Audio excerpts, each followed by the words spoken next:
it. I'm a pig. Porco Rosso is one of my favorite movies.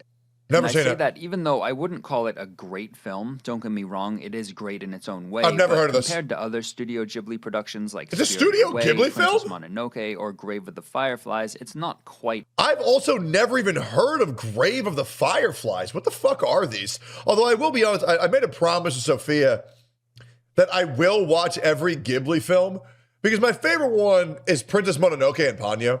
But I made a promise to my fiance that when we have a kid, I will watch all of the Ghibli films and we'll have them planned on repeat. At least Ponyo. Grave of the Fireflies is so good. Really? Ghibli movie that's sad as fuck? Really? Okay. I've never heard of it. Level, which to be fair, very few films are. Still, I love Porco Rosso, imperfections and all, if for no Looks other awesome. reason than it just makes me happy. And it somehow manages to do so in spite of the fact that it tells a pretty sad story. It's also a bit unique for a Studio Ghibli film because of what it isn't, namely a fantasy, despite being helmed by the great Hayao Miyazaki, who directed Spirited Away and Princess Mononoke, which are both fantasies. Porco Rosso isn't, at least not really. Yes, it takes place in a somewhat altered reality, but that reality is closer to ours than you might think a movie about Why the fuck is he a pig? a talking pig would be. The biggest difference, after you get over the whole talking pig thing, is probably that Porco's world is a bit nicer than ours. Like in his world, a bunch of schoolgirls can get kidnapped by pirates and it winds up being a fun little outing for them.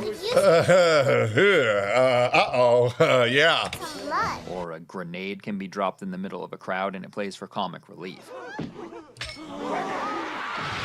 Jesus. I also love how all the good guys and bad guys all know each other and all hang out in the same bar, yet the place never gets shot up. Of course, Gina, we would never fight within 50 miles of your place. So yeah, on the surface this seems like a silly kids movie, and in some ways it totally is. Yet for such a fun, seemingly lighthearted film, again, it tells a pretty sad story about a man consumed with guilt.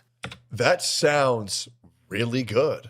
I've always been fascinated by what makes one story more compelling than another, particularly when the plot is dead simple but still holds my interest. Whenever that happens, it usually means there's something deeper going on beneath the surface. To determine if that's the case here, let's take a closer look, starting with a quick synopsis.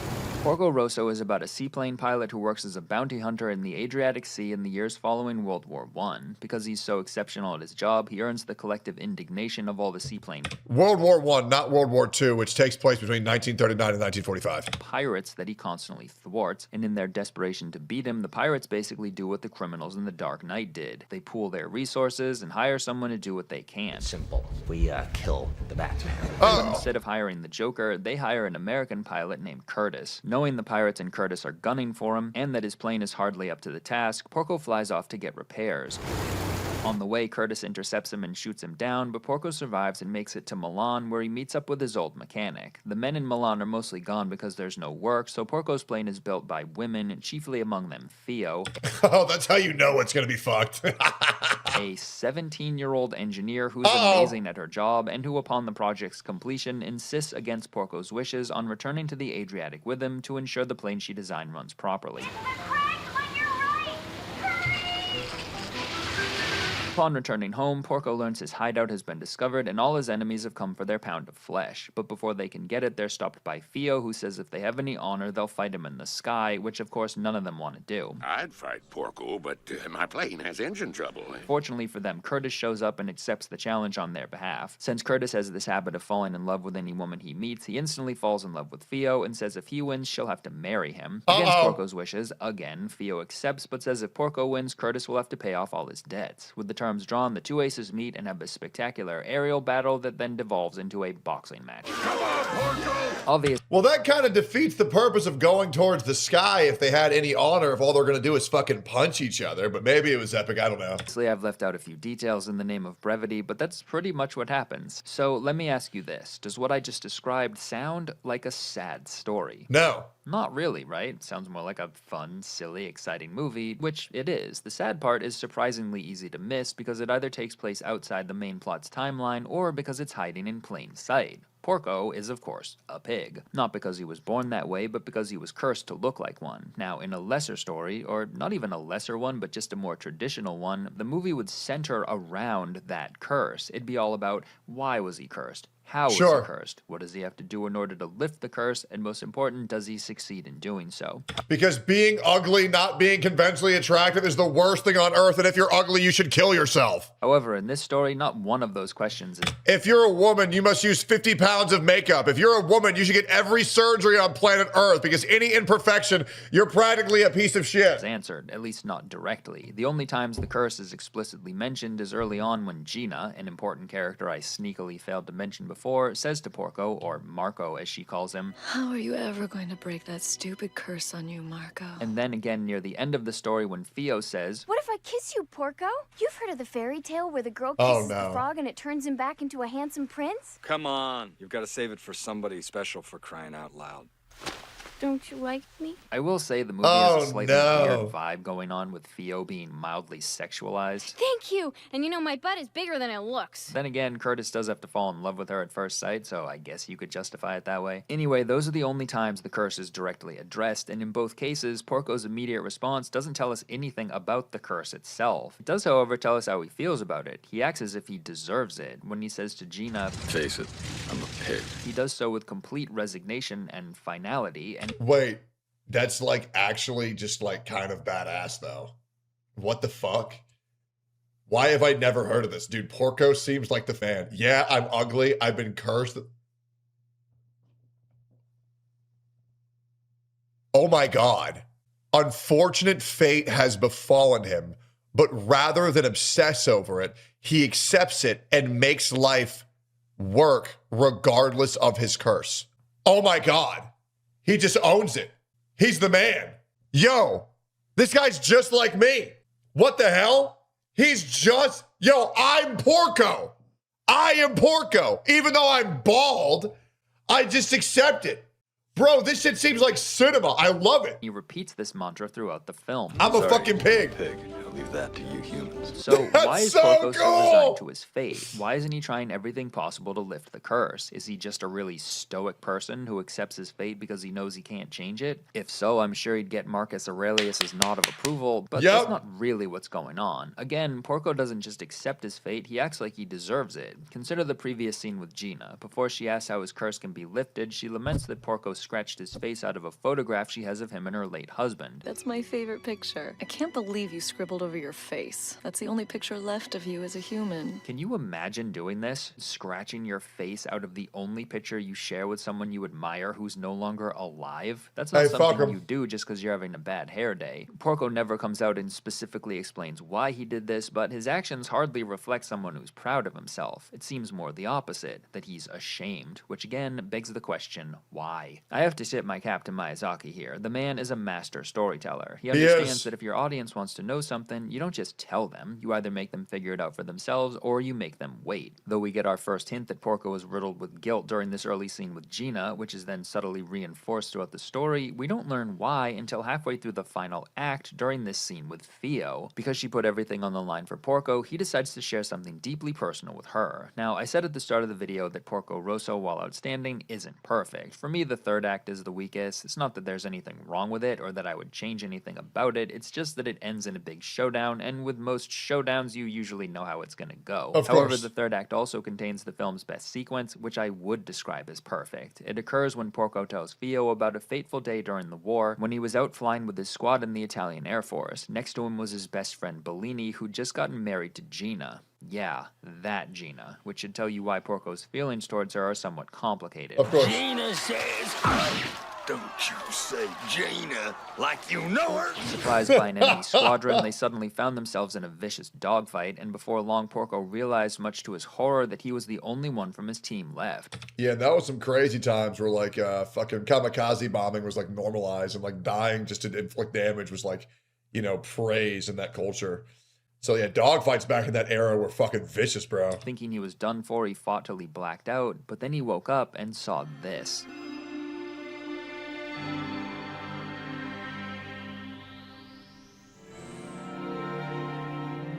I think he looks better as a pig. Bellini, I thought you were dead.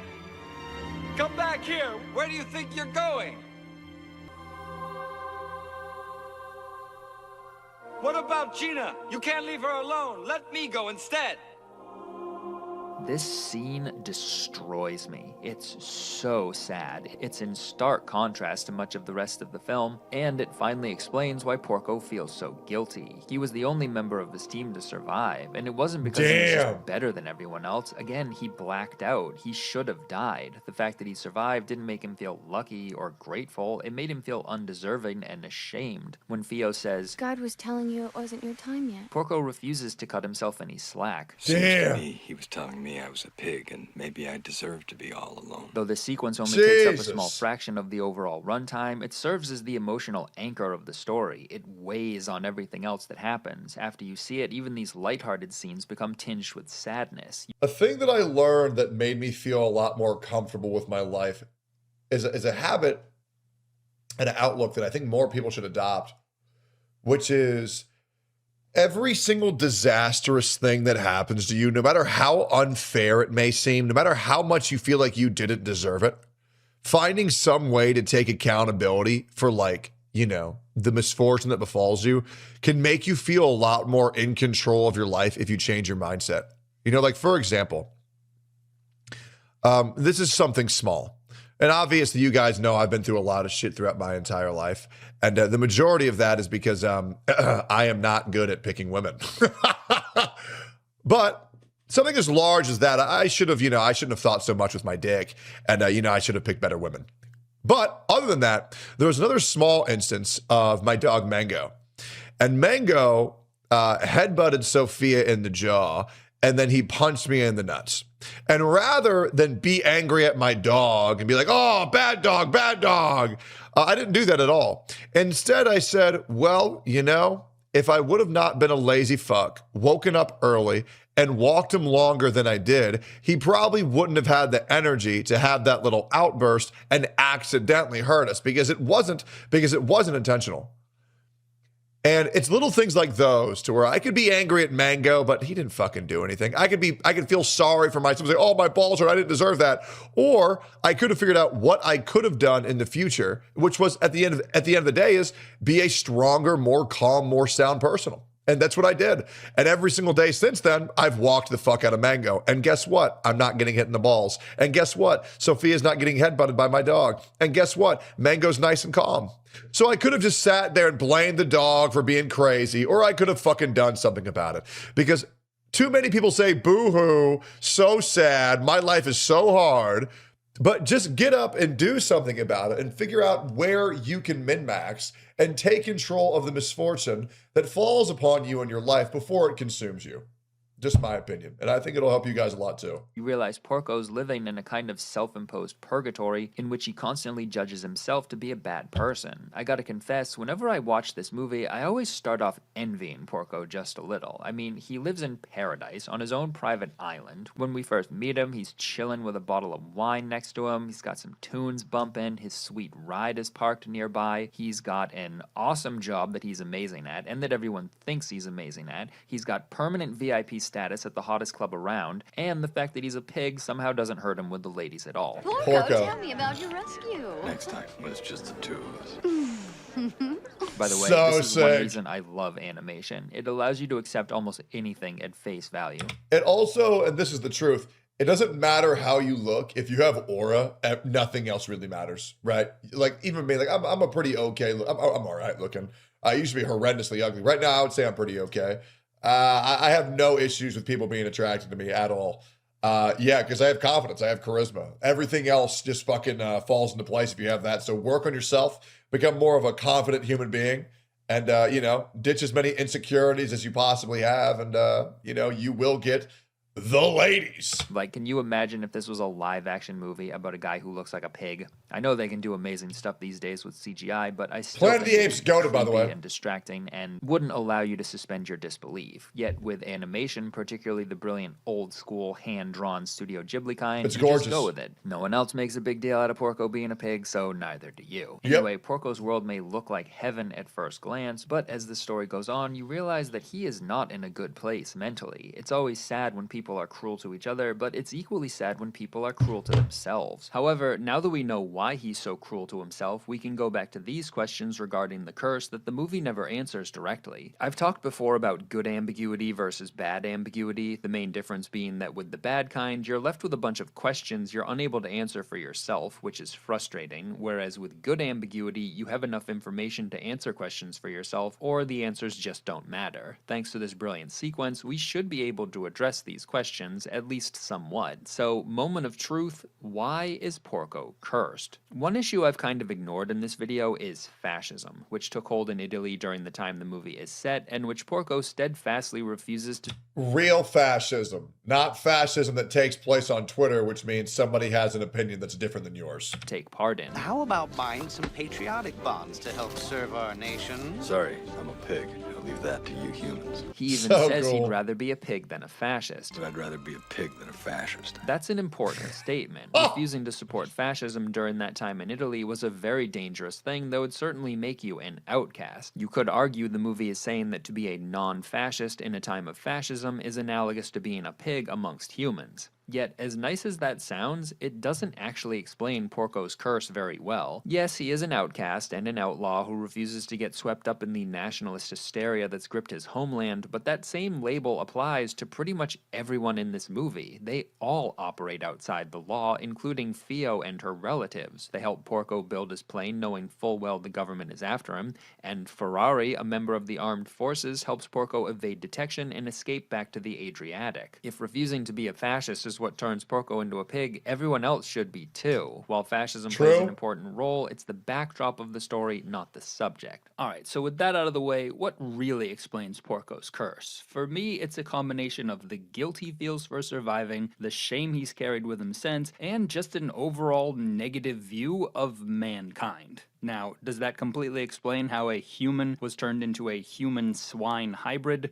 No, but a deeper explanation wouldn't really help the story. Like, if a witch popped out of nowhere and pointed her wand at him, it wouldn't make the movie better. It wouldn't even make sense. Porco wasn't cursed by a witch. He cursed himself. The notion of a person being turned into an animal is hardly a new one. As old as time. The movie even references You know, I've also never seen Beauty and the Beast. is one of those tales. You've heard of the fairy tale where The thing I love about Miyazaki's version of this tale is that he basically took the internal feelings of guilt and shame and gave them a physical manifestation. Porco looks the way he feels about himself. That's why he's so resigned to the curse. He thinks he deserves it. Face it, I'm a pig. As to how he can lift the curse, we get our answer to that during this scene with Fio when she wakes up and for just a moment sees the real Marco, which is the only time we the audience also see him within the timeline of the plot. Marco? So why does this happen? What's different about this moment? Well, for most of the movie, Porco regards himself as selfish. I only fly for myself. But in this scene, he knows he's not thinking about himself. His concern is Fio. She saved his life back here, then she put her entire future on the line to set up this showdown with Curtis. And while she's confident that Porco's gonna beat Curtis, the real reason she did this is because she thinks he's a good person who's worth fighting for, which is very different from the way Porco feels about himself. He thinks he's this ugly, selfish, undeserving pig, which would be sad enough even if it were true, but in Porco's case it's doubly sad because it isn't. His perception of himself is wrong. Fio, Gina, and even Curtis in his own indirect way are there to alter Porco's perception of himself and his perception of the world around him, which is what has to happen for him to lift the curse. He's got to do the same stuff we all have to if we hope not to be miserable. Be kind to ourselves, make peace with the past, and most important, we have to decide that life, even though it often sucks, is still worth the struggle, and that humanity, for all its faults, is still worth being a part of. Absolutely. As for the final question, does Porco succeed in lifting the curse? Well, as Fio says, That's our secret. in a lesser movie that would seriously piss me off, but here I actually love it. Again, good ambiguity beats bad ambiguity because it gives you enough information for you to decide for yourself. And that is why I love this goofy movie about a talking pig that totally gut punches me right in the feeling zone whenever I watch it. That sounds absolutely amazing with an even better message, man. Wow. I can't believe I haven't seen that shit. There's this running anime movie where it's these two best friends that meet up and they learn how to run together. One's really good, one's really shit, and it follows them getting better and getting worse. And then the very end is them racing, and then it doesn't show you how they finish. It drives me fucking insane. Anyways, Porco Loco looks awesome. I'll probably watch that shit later.